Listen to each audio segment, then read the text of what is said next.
Hey everybody, welcome back to Let's Play Hearts of Iron 4 New Order as the West Russian Revolutionary Front. Let us continue on from we last left off. Now look at this beauty! You see this Karelia?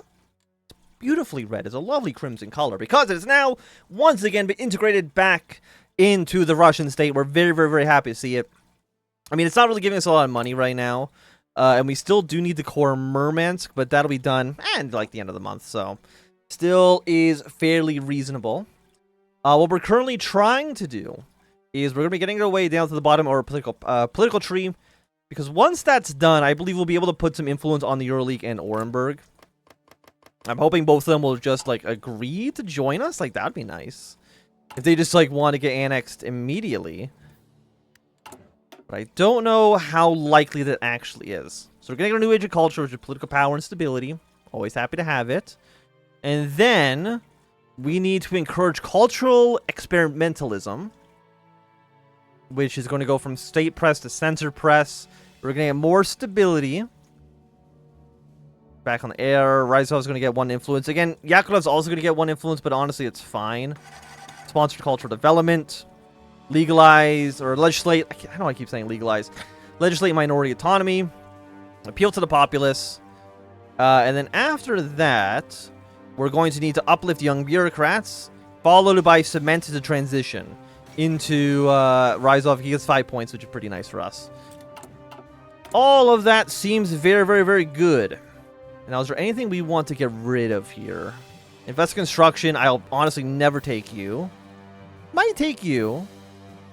Research people's 10%. We get a free building off of it as well.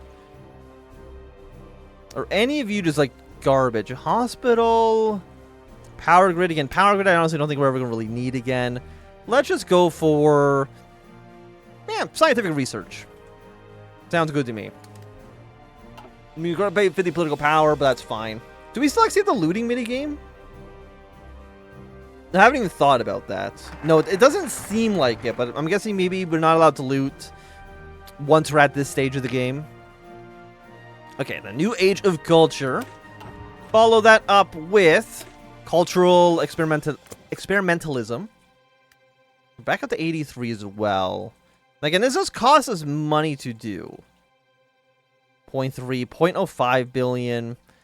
Thing is, do I want to spend money on that? Because those tiny amounts, again, the national debt's only 2 billion. So if we do, like, let's say, you know, expand the power grid, it's 300. That is like 12%. 12% increases into the debt, which is not nothing, right? Like, that's, I would say, pretty substantial. So that's one reason I kind of don't want to spend too much money on this stuff, at least right now, unless they're like cheap. But I don't know if any of them are like extremely cheap. I know none of them for sure are free. I mean, I would love some free things, but can't do anything about that. And I don't want to lose stability for you guys. So what are we at right now? We're at 35.5, 34. Okay, it's fairly fairly tied up right now. I think that's fine. Because that's going to go another 1-1 for each of them. So that's going to go like 36.5 to 35. I mean, once we get to the cement transition, then Ryzhkov will definitely be in the lead. Been a recent Cuban election. Are they no longer communist then? They have, okay, they're just progressive now, which is fine. So again, good. It's another reason we did not go for the new International, the new common form, because we're just losing potential allies left and right. I think just going again, aligning ourselves with the United States makes the most sense for us. And again, are any of you, like, you know, let's go for a new school. I'll be nice. National Coalition for Ireland. Big cheers for them. Kazakhstan. How are you guys doing? Dude, like, would you like to join me? It would be nice. I mean, things are looking pretty good for us right now, so I don't see a reason for you to say no. Back on the air. Greetings, comrades, and welcome back to Radio Free Skygekar. After a long hiatus indeed, we are back on the air and ready to bring you the quality of reporting that you've come to expect from the station. My name is Maxim, and I am joined by my good partner and comrade, Anatoly. Indeed, it is good to be here with you, Comrade Maxim. Now, for those of you at home, you may be wondering what happened to the old host. Unfortunately, the station could only continue to exist thanks to the wonderful sponsorship of the Communist Party. And thus, there were some disagreements with how the station should be run. Rest assured, however, we remain to be as committed to bringing you all the latest news from all around Russia. Yes. A warm round of thanks to the Communist Party for their patronage. It is the contributions like that which enables independent media like this to thrive. Now that we've settled that, let's move on towards the topics of the day. First, we shall discuss the most common ways that reactionaries try to manipulate people and how to spot it for yourself. Then we've got a tell-all interview with Comrade Ryzhkov himself that you will not want to miss. All this and more after the break, so stay tuned. They got an interview with Ryzhkov? I mean, I've got to tune in, man. You can't ignore that. Imagine if your local radio station got like the president on, like you kind of have to tune in. Imagine if they got like Ryzhkov on the Hawk2 podcast. Like you have to tune in.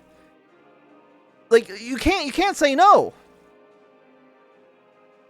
I'm trying to think of like a joke. I can't even think of one.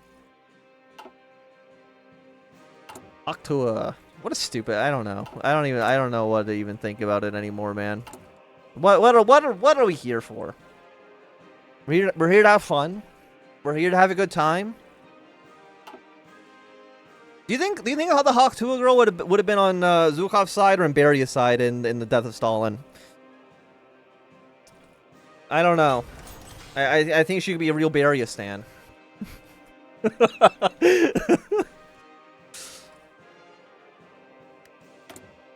What do we have? 13 we have some factories free. Okay. Naval dockyards, synthetic refineries. What? I mean, there's so many options. What do we need right now?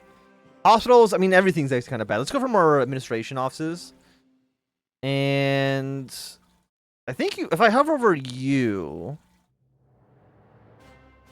No, I thought there was like somewhere we were hovering before, which told us. Okay, so I guess we'll look at the map mode. I could have sworn there was like some other one that was beneficial. So Gorky would increase by 5.5% and 3.9. Okay. So let's build those buildings down in the south. Gorky, and then I think it was with you. Get those going. Okay, we have 2 days, and then we're gonna need an extra free school. So, I mean, the schools are actually looking pretty good. It's in construction. Like, school coverage right now is 82.8%. Honestly, that's pretty good.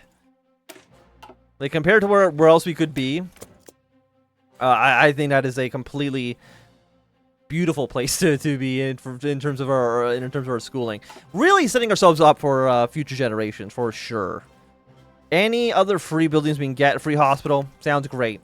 Sounds lovely, actually. Now, again, that's going to increase our debt. Now up to 2.3. Interest at 7.6, which is a lot. The high-interest loan, okay? Our credit rating's not great. I don't know if there's any way for us to make not necessarily more money. Excuse progress? Our current credit rating is fair, and our minimum credit rating is junk. Okay, I was trying to see. Current is at 71. If we reach 100 progress, we'll go up to a level. Okay, pause for a second. Current contribution to our progress are deficit to GDP is below our real GDP growth +2. So we're getting +5, it looks like. And I'm guessing this is maybe every month it's going up by 5 points. That doesn't seem right. I mean, we've gone up one level. We went from poor beginning to mediocre. Okay, but the month is now just ticked over. It's now the 1st of May. So are you now... Hey, okay. So it's 5 every month. So that means we have 25. It's 5 months. Okay, so like by the end of this year, we'll be going up another credit rating. We're going to go be into B, which is going to be like a 2% less on our debts. Effect on debt on interest rate 20%. Stability will go up. Effective debt on GDP growth -10. Okay, it's just really good. Okay. Who would have thought that having more access to credit would help the economy? Yes, we're 36, 34.5. Again, that'll all come out in the wash. Once we give Ryzhkov the keys of the kingdom, he'll be very, very, very happy to see that. Unlocks the decision to exert influence on the Southern Urals, removes the current administration strain on our state, gets a new constitution for the future. So this gives us registered voting. We go from one-party state to controlled opposition, replace unequal voting with registered voting as well. And then what do? You change nothing. You're status quo. Okay, well, you're boring. Sorry to say. Is there any new units? So we're like, well, how are our new units coming along? Basically, they're all just missing AA equipment. Look, okay, I understand that you want the anti-aircraft guns. It's going to be difficult for you to do, okay? We received a radio broadcast from Ryzhkov in Siberia from the social regime known as the Far Eastern Soviet Social Republic. This slate is led by the former head of the NKVD, Genrik Yagoda. While they boast the same policies and even the government ministers as the old Soviet government, it is also unsurprisingly appears that the NKVD plays a large role in the Far Eastern society, with the police state and surveillance being extensive. Yagoda claims this is a temporary measure to preserve socialism in the state, and that he will lessen the NKVD grip on society once the situation stabilizes. However, the question of whether to support an extremist police state with ties to the old Soviet government remains. Out of the depths of Siberia, the old Union returns. So we're going to lift the embargo on them. Okay, so we're gonna do it no matter what. Okay. Does not change anything. So we're lifting our embargo. Does that mean I can trade with you? No! What are you, an idiot? Of course not. You don't get to trade with anybody. You get to live isolated. You have no friends. You have no family.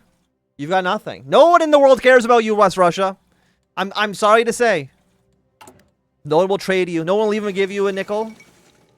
You're going to try to trade yourself from the paperclip to the house. It's not going to work. No one's even going to give you an eraser for your paperclip, okay? I'm sorry to say. You're fucked. You're fucked. Give up now. Okay, what do we want to do with 154 political power? I mean, it's a lot. I mean, it's really just spend money. That's all we can do right now. Just throw money away. Or we spend, you know, stability, but that doesn't seem that great. You know, past reform in the last 365 days. Gulag system will be abolished. No, that's not what I want. I want the mechanized farming. It needs to be at least 35. We're going to get that very, very soon. And then we just have to wait like 2 months to do the mechanization, which I think will be nice. And what do we want to do with our new technology slots? Consumer goods. Let's go with industry management. Economy, macro. So 14 out of 15, 8 out of 10. Bring you up to 15 as well. I'm actually going to bring you down to like 12. Just give me a few extra military factories. Do I need... You know, I can probably actually bring you down by 1. I can bring you down by 1 as well. We don't need like 1,000 artillery pieces, honestly. Probably a little overkill. I think you want AA guns here. We just need to make more money. That's what we're really need. We just need more money. And when we have more money, we will be able to build more military factories, which I think will be very, very nice for us. 1960 research speed. You know what? Sure, let's go. Let's learn everything there is to know about everything. Okay, Germany's declared war on Ukraine. Can't imagine they're going to strive for too much longer. Yeah, so we're going to uplift young bureaucrats. Give us 1 more point for the progressive and the orthodox faction. How's it actually looking right now in terms of the whole political pie wheel? KO on... Who's funneling the National Socialists in the country right now? Is that a thing that Germany can do against us? Wouldn't surprise me, those fucking dingleberries. It's fucking... Who says this? Ugh, okay. Because your influence is not at 35 yet. It will be once our focus is done. But again, we still then need to wait another 40 days. But we have the political power for it. There's no denying that. Do any of you make me more money?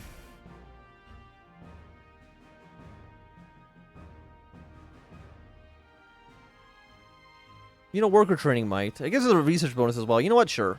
Let's have our workers be better. Construction speed, I think it's never actually as good as you think it is. So we're gonna kind of ignore it for now. And again, I don't want to pay money for it. Doesn't really seem that useful. You're actually getting invaded by everybody, huh? Hungarian worker states, Romania, Transnistria. Now Ukraine, there's nothing I can really do for you. You know, they got the Popular Front. You're trying your damnedest, but I mean, it's not going to last very long, I would have to imagine. Honestly, I think we're going to just turn all of you off just so I don't have to pop up at the top of my screen anymore. Just so if anything actually new shows up, I will be well aware of it immediately. How are you guys all doing? You're all looking good. South Africa is... I mean, they're still getting their volunteers. Ooh, I like this Australian flag. They're getting their volunteers. I mean, that's nice for them. I don't know how well it's actually helping. But they are getting their volunteers. Like, my guess is that they're going to sign the ceasefire at some point. And I don't think America's going to come out ahead on that one. Actually, you know what? Let's take a look. Let's take a look at how the Cold War's doing at the moment. Currently, the United States is winning. Not a big surprise. I think America is just kind of in a better position like all the time. But Germany hasn't lost everything. They lost the Channel Crisis. Actually, they've kind of lost everything, actually. Japan got the Blitz, the Malaysian Uprising. They were able to win. They lost in West Africa. So America's actually doing pretty well. I think... Is that about Indonesia? Indonesia is still technically fighting their war. Okay, civilian factories. What do we want? What do we want? Hospitals. Where would be the best place to build a hospital?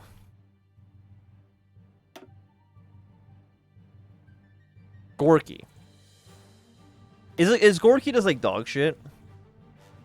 Then the answer is yes. Gorky and then this other city. So let's go hospital. And then I guess yeah, build max level of hospital in those two areas. That looks good to me. And then we will cement the transition. We're going to go from unequal voting to registered voting. We'll still be a one-party state, but you know, you can't vote for a few eggs without breaking them. You know what I mean? You got to break a few eggs to vote. Okay, there's been a new Finnish prime minister. Now, I would have to imagine that the election in Finland would be very, very contentious. Considering the fact that earlier, I guess late last year, I think at this point, they were directly occupied by Soviet troops. I feel like that maybe would have major electoral consequences, but we'll see. How are you guys not, like, I mean, I know you're losing right now. But how are you, I'm surprised you're not dead. I don't know if there's anything we're going to be able to do to really help you out. Like, if we unify our country, if we can actually invade Germany, invade Moscow, could be nice, but I'm not too sure how well that'll actually work out for us. Okay, our 5 boats. What are you? 2 subs, 1 frigate, 1 destroyer, 1 corvette. Okay. We'll technically be at the most submarines, so there we go. We'll take the submarine upgrade first. We have so much military experience. Is there anything I can even spend this on? Yeah, because you're filled out. The other little, we don't even, okay, we have an air doctrine. Because, yeah, these don't exist. We can't do anything here. But honestly, I don't know if there's anything to spend our military experience on. There might be in the future. You know, we might get, like, once we're declaring war on, West Siberian Provincial Authority or anybody else, we maybe have the ability to spend our points there. It'd be nice because we have them, and I don't know what else to do with them. How many more days do we have on this? Oh, like 1. Be done tomorrow. Hey, let's encourage mechanization. And that has given Ryzhkov now the most power. Now the most powerful. And hey, he's going to get even more powerful once we do the reorganization here as well. And that'll be done in a handful of days. We get better improved anti-air. I know it maybe seems a little bit silly because we're not, I don't know if we're building even the older ones, but still works. And the trucks are now outdated, so let's upgrade you guys. We're at 9, 9, 11. Put you down to 10. 10, 10 seems okay. Now we've cemented transition, which is excellent. While the chaotic era following the collapse of the Union necessitates a degree of authoritarianism, continuing such governments once immediate threats to the people have subsided would both be foolish and pointless. When the provisional government of the front is dissolved and a new union established, it shall be governed by a constitution to be drafted immediately, upholding both liberty and socialism. After all, did Lenin not say that democracy is indispensable to socialism? And I will say with that, it's going to be a good time for us to end this episode. If you enjoyed, thumbs up. Not enjoyed, give a thumbs down. If you want to see more, subscribe, and goodbye.